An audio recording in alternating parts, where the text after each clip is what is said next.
The program centers around an individualized approach for each patient, allowing them to self-reflect and get to the actual root of their mental health issues. Our region here in the Magic Valley, Region 4, is right here in green on the map. For them, the love of coffee runs deep, and so does the love of skateboarding.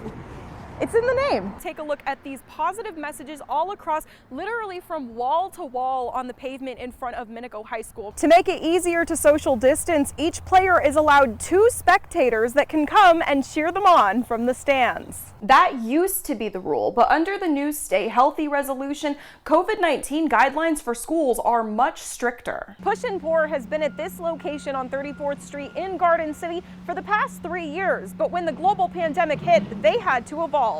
For them, that meant opening up this second facility dedicated completely to takeout only. A green level means it's business as usual for the schools with in-person classes. A yellow level means there will be a stricter focus on COVID-19 precautions like social distancing. The school district describes the orange level as a hybrid. Half of the students will continue learning here in school. The other half would be learning here online at home. That would be determined by an A-day, B-day type schedule. Level red means students would be back to complete distance learning. This abandoned Idaho college is rumored to be one of Idaho's haunted hotspots. But if you want to brave this attraction, you'll have to head out in the middle of nowhere. Starting October 5th, all 4 Mondays in October will be an online-only day for secondary students. The CDC is predicting 70,000 more Americans could die of coronavirus this month. The United States single-day death toll broke a record yet again this week with 3,865 dead. According to Johns Hopkins University, the overall death toll stands at more than 361,000. The CDC says by the end of January, it could reach this number. That's 430,000. Dr. Anthony Fauci is hoping to ramp up vaccinations before the month is over to try and curb death rates moving forward. In the meantime, health officials are urging everyone to wear a mask. Health officials here in Idaho are also ramping up their vaccination effort, and soon more Idahoans will be eligible to receive a COVID-19 vaccine. The state's Vaccine Advisory Committee met this week and voted to recommend adding frontline essential workers and people over the age of 65 to the next phase of vaccine distribution. Some first responders, including paramedics and firefighters, have already begun receiving their first dose, but this next phase will include other emergency responders like teachers, grocery store employees, and more. During the meeting, officials say people above the age of 70 have the highest chance of dying from complications of the virus. That's why they're also being added to the next phase. The majority of voting members in the committee were in favor of these recommendations. Our job is to keep people away and out of the hospital. Of course, we don't want them to die, but really we need to keep them out of the hospital. The Idaho Department of Health and Welfare says the state is following priority recommendations from the CDC. Ultimately, Governor Brad Little will make the final call. The field behind me might be empty right now, but come tomorrow, it will be filled with people. We anticipate probably somewhere between 150 and 200, could be more. It could be just our moms and dads coming to cheer us on. We are asking everyone to distance socially. We have hand sanitizing stations, wear a mask, but really enjoy yourself without being too close to one another. Run Amok is a local band, self-described as 4 middle-aged dads who are mediocre at best. We realize we're not going to be the next big thing yet, but we just love doing it, and we understand we're not great at it, but it sure is a whole lot of fun. But this concert isn't just about music.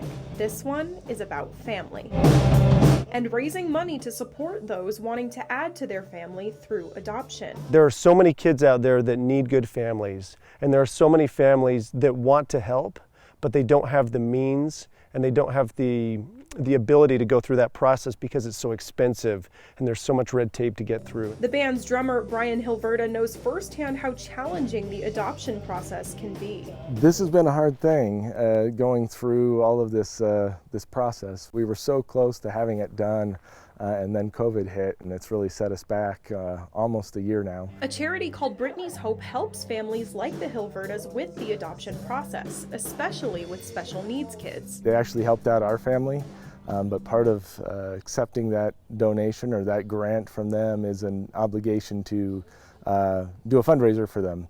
So that they can have sufficient funds to help the next family, sort of a pay it forward program. That's when Brian's bandmates jumped in to jam.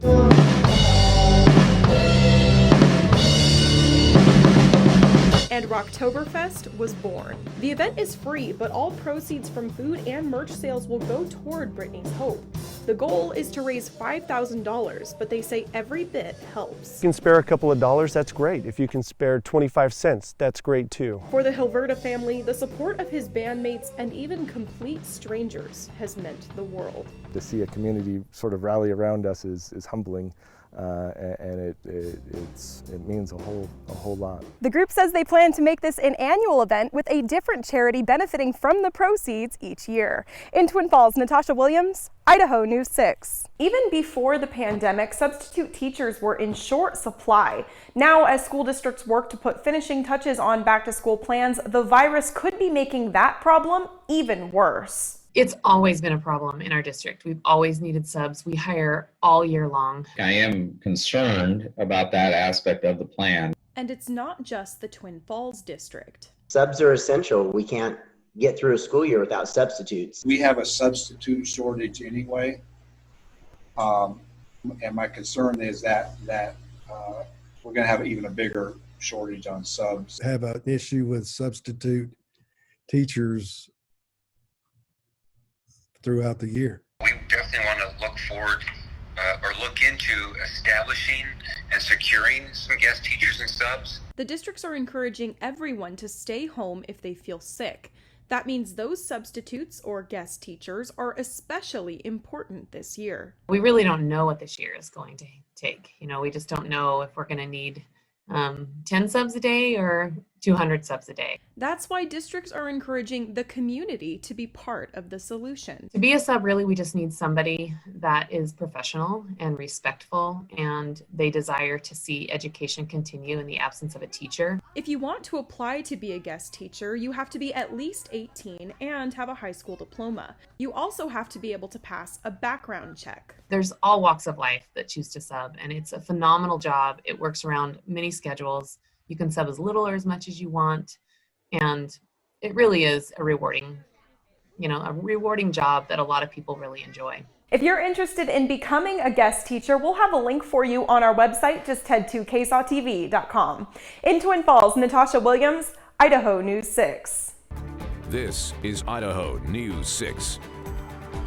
Good evening, and thank you for joining us tonight. I'm Natasha Williams. A grand opening celebration quickly turned into a scary situation at Soldier Mountain Resort today. The resort's new owners had planned to celebrate the opening of their new bike park. Instead, the Phillips fire forced everyone to evacuate. As we await word from the FDA on the emergency use authorization of the Pfizer vaccine, the need is growing increasingly urgent. If you drive in any direction in Ada County, you will most certainly hit a construction zone. It's everywhere, right? COVID-19 has a lot of us itching to get outside, and many of us are flocking to the mountains. And like everything else this year, holiday gatherings, parties, and even fundraisers will look a little different.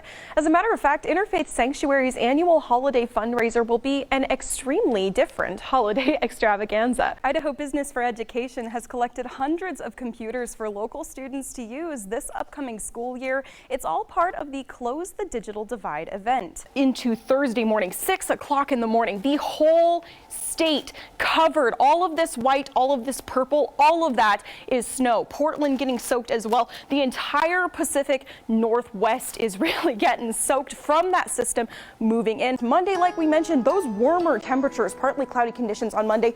Tuesday, that chance of precipitation will be pushing through. So if you are headed out early Tuesday morning, keep in mind on your morning commute that it might impact you. So just drive very carefully if you're heading out on the roads. On Wednesday, clear conditions return, 37 degrees. Take a look at this live view from the Grove Hotel. Current conditions right now actually decently clear compared to the smoke that we've been experiencing all day long. It's been so thick you could almost taste it, right? 68 degrees right now in Boise, 49% humidity, and there's a possibility that you could see some scattered showers throughout tonight and even into tomorrow morning, and we'll get to that in just a minute. I used to beg my parents every time we went to Costco if I could have one of those huge teddy bears because I was obsessed with them and I really wanted one. Those are the best. Honestly, like if it's not as big as me, at least, you know, like when I was a little kid, I would like have those and I would walk around with them. They seem so snuggly. They're so snuggly and so soft and pleasant. And what is more pleasant than this forecast? I'm great at transitions, you see. Checking out the forecast for tomorrow, 55 degrees on Monday for December. Wow, it does not get much better than that. Taking a look at the rest of the week moving through, snow on Saturday. Good night, everyone.